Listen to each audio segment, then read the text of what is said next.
ரஷ்யாவில் மருத்துவம் பயில சிறந்த ஒரு அரிய வாய்ப்பு. வெளிநாடுகளில் மருத்துவம் பயில சிறந்த முறையில் உதவுகிறது ஏஜே ட்ரஸ்ட் கல்வி குழுமம்.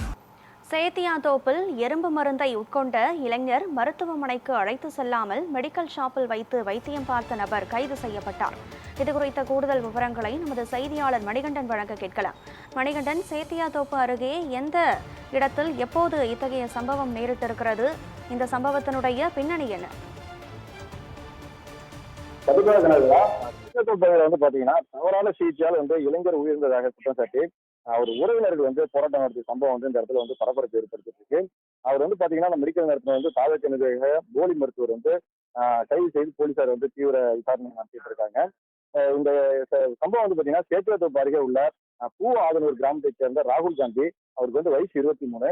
இவர் என்ன பண்ணிருக்காருன்னா குடும்ப பிரச்சனை காரணமாக எறும்பு மருந்து சாப்பிட்டிருக்காரு.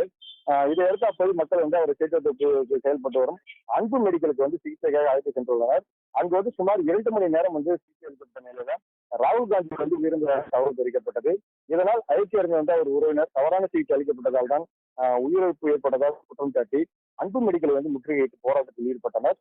தகவல் அறிந்து சம்பவத்திற்கு விரைந்து வந்த சேத்தியாத்தோப்பு காவல் ஆய்வாளர் மற்றும் போலீசார் நிலைமையை கட்டுக்குள் கொண்டு வந்தனர். மேலும் அன்பு மெடிக்கலை நடத்தி வரும் தாவேகா மாவட்ட நிர்வாகியான ஆனந்த பாபு காவல் நிலையத்துக்கு அழைத்து சென்று தீவிர விசாரணை மேற்கொண்டு வருகின்றனர். இந்நிலையில பாத்தீங்கன்னா ராகுல் காந்தியின் உடலை கைப்பற்றிய போலீசார் பிரேத பரிசோதனைக்காக சிதம்பரம் அரசு மருத்துவமனைக்கு அனுப்பி வைத்தனர். இந்த சம்பவம் தொடர்பாக போலீசார் தீவிர விசாரணை மேற்கொண்டு வரும் நிலையில பாத்தீங்கன்னா சேத்தியாத்தோப்பு பகுதியில பெரும் பரபரப்பு இந்த சம்பவம் நிகழ்த்திட்டு இருக்கு.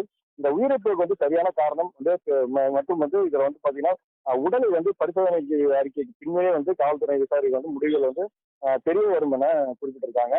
மேலும் முதற்கட்ட விசாரணை மாவட்ட தாவக நிர்வாகியான ஆனந்த பாபு தனது பெயருக்கு முன்னால் போலியாக டாக்டர் பட்டம் போடுவதை வழக்கமாக கொண்டுள்ளார் என்று கொண்டிருக்காரு.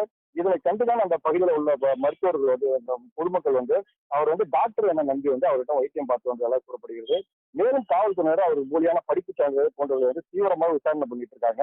அதுபோல் பாத்தீங்கன்னா பல்வேறு அரசு மருத்துவமனைக்கு சென்று ஆய்வு சென்று வரும் இந்த அரசு இதுபோல் தங்கள் கட்சியினர் சான்றிதழையும் ஆய்வு செய்ய வேண்டும் என்பதே அனைவரின் கோரிக்கையாக உள்ளது.